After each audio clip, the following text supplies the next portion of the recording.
إنه خاتم الشهيدين مرت الأخ مازن حمشي، أم الشهيدين اللي قدمت أحلى شهيدين في القلعة. أنا نسألها أشو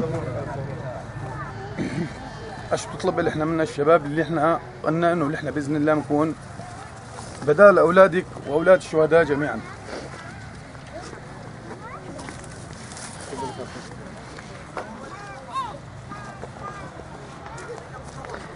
خالتي ايش بتوجهي رسالة للعالم للشهداء اللي قدمتيهم فداء لدين الإسلام ولحماية الوطن ولادي شهداء برافع راسي في هون، دافعوا عن الدين وعن الكرامة وعن العرض، وهن ضحوا في نفسهم بس مشان العرض والدين.